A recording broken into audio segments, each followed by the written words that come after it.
पुढील आठवड्यापासून महाराष्ट्रामध्ये जोरदार पावसाचा इशारा. कोकण आणि पश्चिम महाराष्ट्रामध्ये मुसळधार पावसाची शक्यता आहे.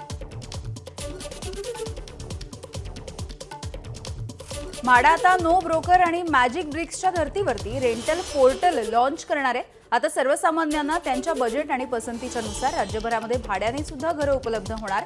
म्हाडा भाड्याने घर देण्यासाठी स्वतंत्र घरं बांधणार. घोडबंदर मार्गावरील वाहतुकीमध्ये महत्त्वाचे बदल. गायमुख घाट रस्त्यावरती डांबरीकरण करण्यासाठी आजपासून 20 मे पर्यंत दुपारी 12 ते 5 या वेळेमध्ये अवजड वाहनांसाठी वाहतूक बंदी. आता वाहतुकीच्या नियमांचं उल्लंघन केल्यास पीएमपीएमएल बस चालकांवरती निलंबनाची कारवाई होणार आहे. 2000 रुपयांचा दंड आकारण्यात येणार. पीएमपी प्रशासनाची माहिती. कोल्हापूरमध्ये वधूवराची अजबच वरात. डांबरीकरणाच्या रोड रोलर आणि बॉयलरवरून वरात काढल्यामुळे राज्यभरामध्ये चर्चा. नागरी समस्यांकडे प्रशासनाचं लक्ष वेधण्यासाठी वरात.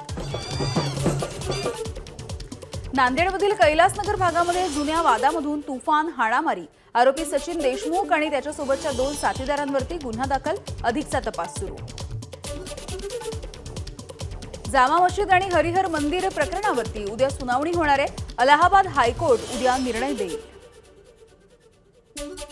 मुंबईमधल्या दादरच्या विजय क्लबचे माजी खो खोपटू आणि क्रीडा संघटक अनिल गोखले यांचं वयाच्या 89व्या वर्षी निधन. मुंबई खो खो संघटनेच्या कामकाजावरती प्रमुख कार्यवाह म्हणून उमटवला ठसा.